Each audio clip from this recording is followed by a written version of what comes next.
नमस्कार. आपल्या चॅनलमध्ये सगळ्यांचे स्वागत आहे. तर आज म्हणजे आदल्या दिवशी आम्ही रात्री गेलेलो हॉस्पिटलला. तर परीन मी इथं तयार झालेली होती आणि ही सगळेच. तर आता हॉस्पिटल चालू झालेलं आहे. माझं थांबलं तोपर्यंत आता या दोघींचीही तब्येत बिघडली, त्यामुळं कालचा ब्लॉग नाही आला. तर 2 दिवस तर हेच चालू आहे, आजारपण आणि दुखणं वगैरे. तर इथं सकाळी नाश्त्याला मी इडल्या बनवलेल्या आहेत. दुसऱ्या दिवशी आधीच पीठ वगैरे भिजत घातलेलं, तर आता इडल्याच बनवते. तर आधी पीठ व्यवस्थित टाकून घेतलं, लगेच आता इकडं उकडायला ठेवून दिलं. आणि चटणी वगैरे नाही बनवली, कारण त्यांना फक्त दोघींनाही असंच फक्त इडल्याच आवडतात. त्यामुळं मग मी फक्त त्यांच्या पुरत्याच्या थोड्या लावून दिल्या आणि नंतर मग मसाला डोसा बनवला, त्यामुळे चटणी नाही बनवली. तर नाश्ता वगैरे झाल्यानंतर लगेच आज जी एक्स्ट्राची जी कामं होती तर ती थोडीशी करायची म्हणून सगळे भरण्या वगैरे ज्या रिकाम्या झाल्या होत्या तर त्या सगळ्या साफ करून ठेवल्या होत्या आदल्याच दिवशी. आता त्या सगळ्या भरून घेते, सगळे डाळी वगैरे भरून घेते आणि ड्रायफ्रूट्स वगैरे पण संपलेले सगळे. तर तेच आता इथं मी भरून फोडल्यानंतर जेव्हा आपण पॅक करून ठेवतो तर तेव्हा पूर्ण त्याच्यात हवा वगैरे काढून व्यवस्थित असं पॅक करून ठेवायचं असतं. नाही तर ड्रायफ्रूट्स आहेत तर ते सगळे खराब होतात. त्यामुळे व्यवस्थित पॅक करताना जे असे पॅकेट आहे तर त्याच्यातली पूर्ण हवा काढून ठेवायची आणि हवाबंद डब्यात व्यवस्थित असं ठेवून द्यायचं.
सगळं सामान वगैरे पॅक करून झालं. छान अशा भरण्या होते त्या अरेंज करून ठेवल्या इथं.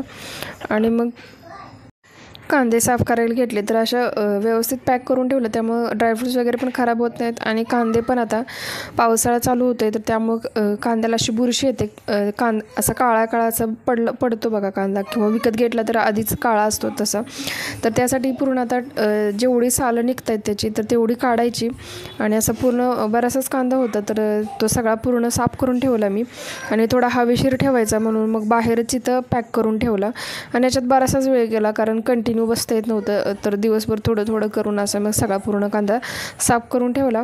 आणि बरेचसे जे खराब होत होते तर ते थोडेसे रात्री त्याची पेस्ट बनवून ठेवली. तर ते पुढे सांगानच मी.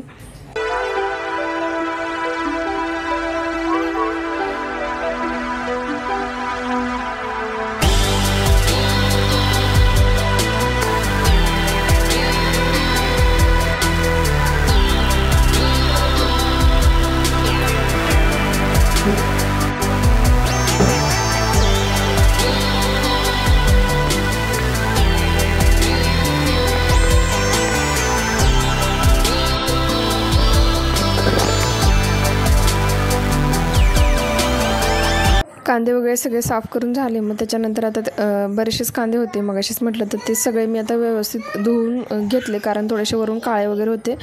आणि आता सगळे कट करून घेतलेत. आणि मग ह्याच्याबरोबर फक्त कांदेच ठेवले तर ते राहतील नाही राहतील. मग त्यामुळे टोमॅटो पण इथं थोडेसे मी कट करून घेतलेत आणि दोन्हीही भाजून घेतले व्यवस्थित कढईमध्ये. थोडंसं तेल पण टाकलेलं, कारण जास्त दिवस राहावं म्हणून. आणि व्यवस्थित दोन्ही कांदे आणि टोमॅटो फ्राय करून घेतल्यानंतर मग थंड करून त्याची पेस्ट बनवून ठेवली. तर आठवडाभर तर व्यवस्थित ही राहील पेस्ट, त्याला काहीच नाही होणार आहे. तर तुम्ही कधी इमर्जन्सीसाठी अशी पण बनवू शकता पण आता मी इथं कांदे वेस्ट जाऊ नयेत म्हणून ही बनवून ठेवली. त्याच्यानंतर मग मशरूम जो थोडाफार राहिला होता तर तो खराब व्हायला लागलेला, म्हणजे थोडासा 1-2 असे पीस खराब झालेले, कारण त्याची एक्सपायरी डेट आदल्याच दिवशी संपली. म्हणजे बरोबर फक्त 5 दिवसच शेल्फ लाईफ आहे याची. जर आणला मशरूम कधी तर 5 दिवसाच्या आतच यूज करायला पाहिजे. तर त्यासाठी मग तो सगळा संपवायचा म्हणून मग इथं मी पूर्ण जेवढं पॅकेट थोडं राहिलं होतं आणि एक पूर्ण होतं तर ते सगळं साफ करून घेतलं. आणि आता मागच्या वेळीसारखी चूक नाही करणार, व्यवस्थित बनवेन. त्यासाठी कांदा आणि टोमॅटोची पेस्ट बनवून घेतली मी.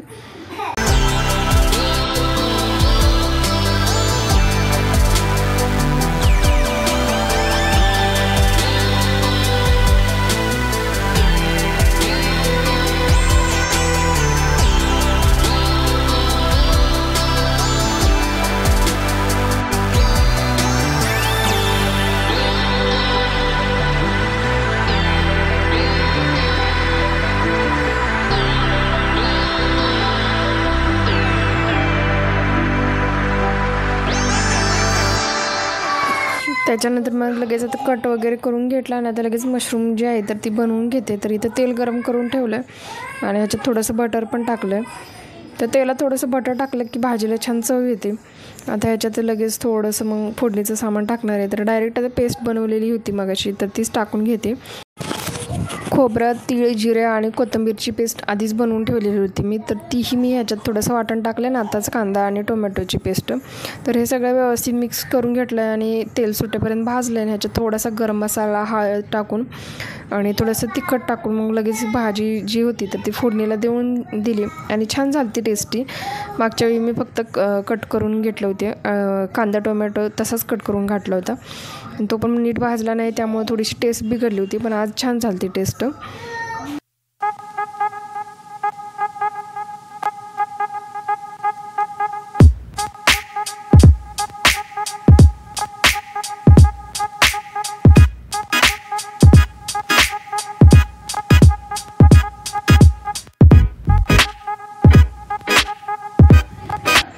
त्याच्यानंतर मग ओटा वगैरे साफ करून ठेवला आणि लगेच आता इथं मी भाकरी करून घेणार आहे.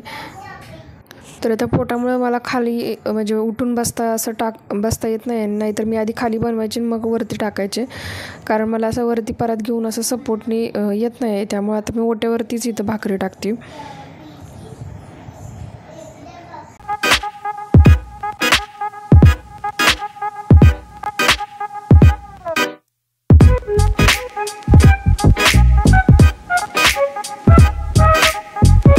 आता भाजी वगैरे पण सगळं तयार आहे.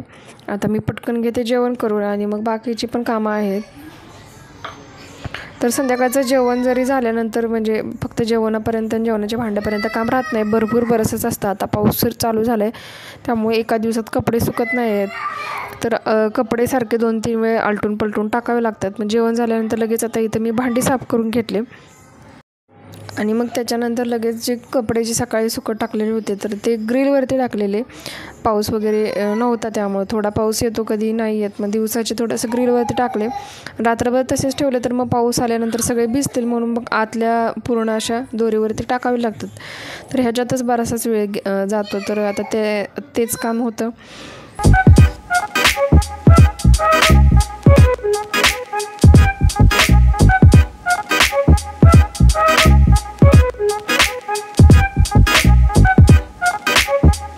त्याच्यानंतर फ्रीजच्या खालचा जो रॅक होता ह्याच्यामध्ये होते कांदे, तर ते सगळे तर साफ करून ठेवले. तर आता ह्याच्यामध्ये बटाटा भरून ठेवते, म्हणजे थोडेसे बटाट्याला पण हवा वगैरे जाईल आणि खराब पण नाहीत होणार. तर बटाटे जास्त आणले होते 10 किलो एकदम. तर थोडासा भाजीला वगैरे पण जास्त लागतो त्यामुळे 10. व्हिडिओ जर आवडला तर नक्की लाईक करा. नवीन असेल तर प्लीज चॅनलला सबस्क्राईब करा.